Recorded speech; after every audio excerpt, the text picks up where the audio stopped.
I'm David, a contract employee at a confectionery manufacturer. I joined this company right after graduating from high school. When I started, I worked in logistics at a factory near the headquarters, but now I'm handling orders and purchases at the main office.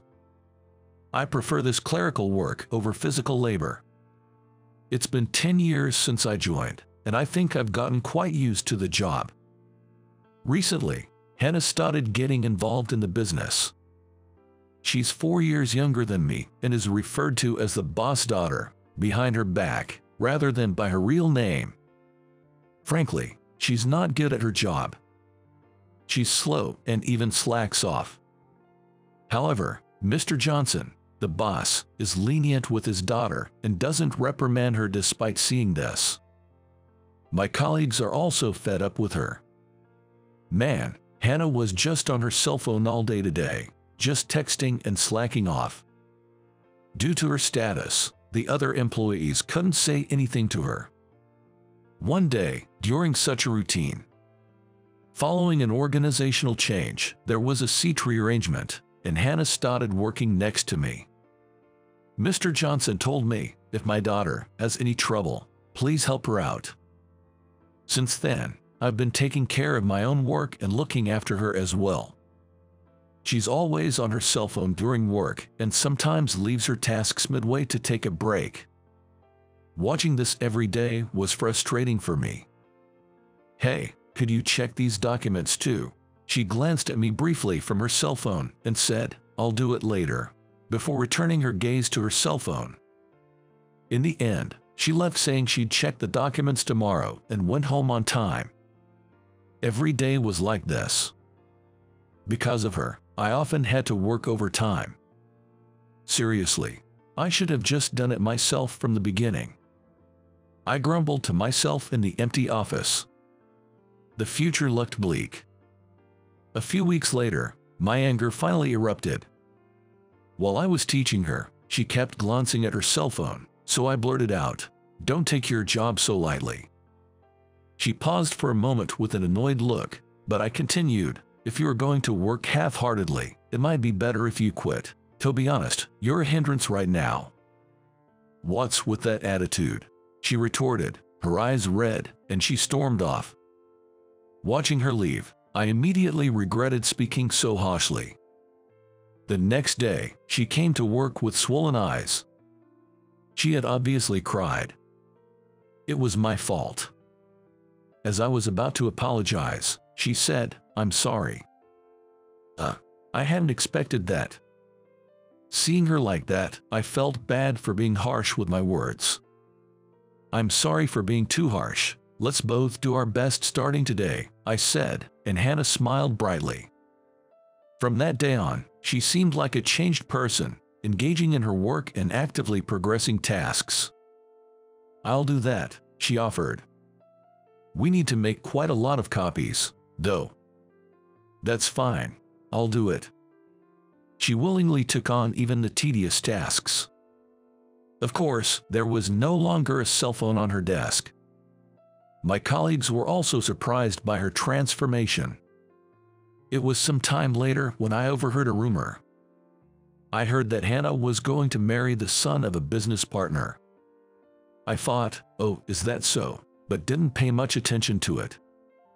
After a while, Hannah rarely showed up at work.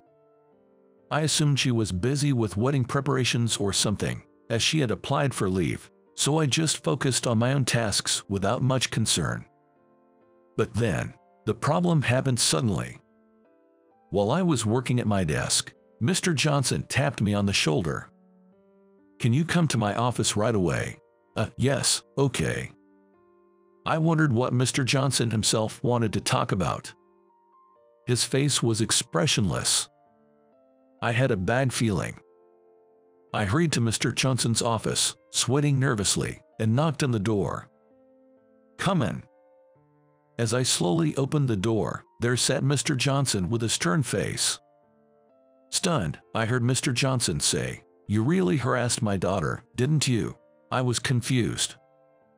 "I'm sorry, but what are you talking about?" According to Mr. Johnson, I had made her suddenly do a large amount of copying during work as a form of harassment. He said that because of this, she recently became afraid to come to the company and couldn't show her face.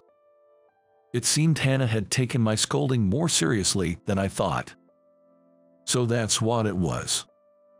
I felt betrayed. The copying was a task she volunteered for herself. I didn't request it to her. I tried to explain the truth to Mr. Johnson, but he wouldn't listen. Eventually, I was demoted to a factory in the countryside.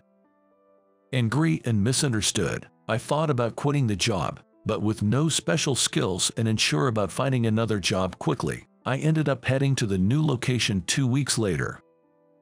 At the new factory I was transferred to, I ended up being assigned a wide range of tasks, from production work to administrative duties.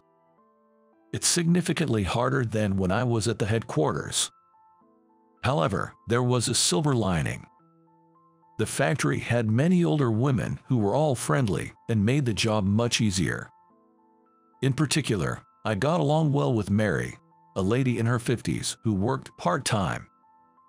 Mary appeared to be quite a veteran part-time employee, very knowledgeable about the company. She seemed to be aware of not only the factory's workings but also those of the headquarters. Tired, hut here, this is juice I made from oranges grown in my garden, and I also made some cheesecakes. Please have some. Mary always brought me drinks and snacks when I was working overtime. Well, that looks delicious. I'd like some too. Other part-timers, hungry from overtime, also gathered around. Not to be rude, but Mary was like a mother to everyone. Her calm and kind demeanor made her popular among other employees, and she even advised the younger temps on life matters. "Mary, I'm thinking about getting married. Can we talk for a bit?"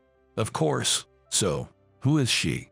Thanks to her, the factory had a very homely atmosphere.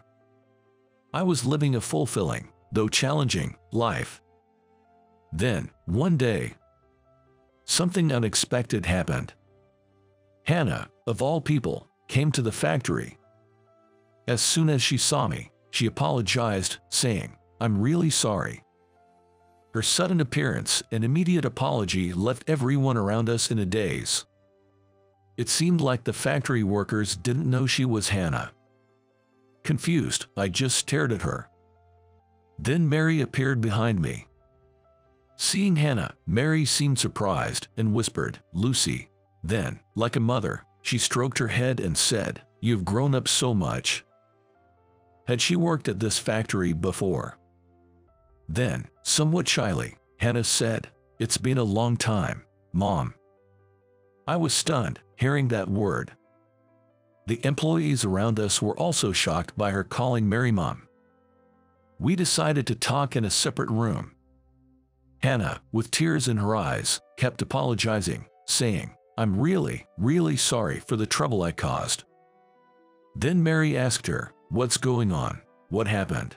Hannah began to explain bit by bit. She didn't hold a grudge for being scolded by me.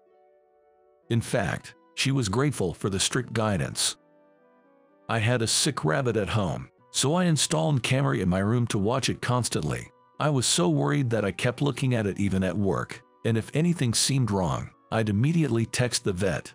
That's why I couldn't focus on work. After being scolded, I realized I couldn't keep this up while everyone else was working hard, so I left my rabbit with the vet. That's what it was all about. Finally, I understood why she was always looking at her cell phone.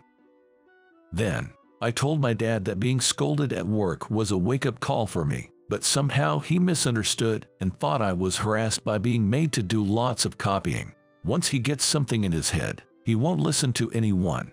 And she came to apologize because she was shocked to find out I had been transferred to the factory after she took a leave to care for her rabbit's surgery. That's when Mary spoke up as if she had realized something. "I see. It looks like I'll have to talk to him myself," she murmured. It turned out, Mary and Mr. Johnson were once married. However, they had divorced about 10 years ago. Mary originally worked at the headquarters but moved to this factory after their divorce. Mary quickly contacted Mr. Johnson, and the next day he showed up at the factory. Looking awkward, he greeted Mary with a long time, "No see." Mary retorted, "You told me to leave the company and our daughter to you, but was it a mistake to trust you?" Mr. Johnson visibly shrank. It was my first time seeing him like this. Watching him, Mary said with exasperation, "You're still so stubborn and set in your ways." I then learned another shocking fact. Our company was originally managed by Mary as an executive. I joined after she had left her position, so I had no idea. Mary sighed, "You don't listen to your daughter or your employees. You can't run a company like that. You've always been like this, not listening to others." Mr. Johnson muttered, "Quiet down," unable to argue back.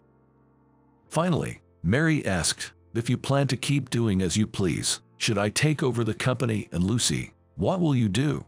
Mr. Johnson tearfully pleaded, "No, I'll do it." Hannah, who had been silent until then, took her father's hand and said, "Dad, I know you care about me. You were always kind and bought me everything. Of course, I love you, but..." Then she looked down, blushing slightly, and said, "I just want to marry someone I love," looking into Mr. Johnson's eyes and then, for some reason, glancing at me. Mary again stroked her head. Mr. Johnson looked down and murmured, "Understood." The discussion concluded for the time being, and the next day, work at the factory resumed. I thought I would continue working at the factory, but a week later, I was ordered to return to the headquarters. It was quite sudden and busy, but I was happy to return, as I preferred working at the headquarters. Right after returning, she invited me to a coffee shop during lunch break. As soon as we sat down, she said, "I'm truly sorry for what happened." To her, I said, "You don't have to apologize so many times. Let's look forward to working together again." She insisted on treating me as an apology and paid the bill. As I thanked her and began to walk away, I said, "Thank you for the meal." That's when she pulled my hand and said, "Wait." Confused, I stopped, and she blushed, saying, I like you. I have feelings for you," while looking down. What? I was flustered by her sudden confession, to which she continued, "I have a request. Would you go out with me? I refused the marriage because I fell for you. Is that okay?" pleading earnestly.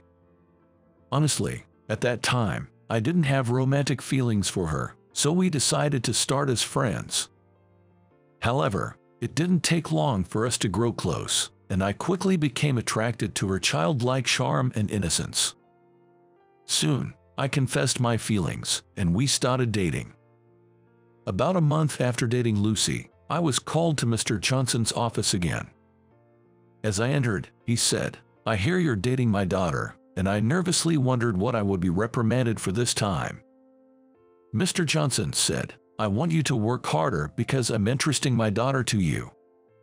He continued, "If you're willing, would you become a full-time employee? You're well regarded by other employees and the HR department, and I would like you to help with management in the future." "Yes, thank you," I replied, feeling like I was in a dream. Since then, I've been working even harder as a full-time employee, continuing my smooth relationship with Lucy and regularly updating Mary. Mary, preferring the factory environment, continued working there as a part-timer. A lot happened in a short time, but now I'm very happy. I look forward to living fulfilling days, both in my work and personal life.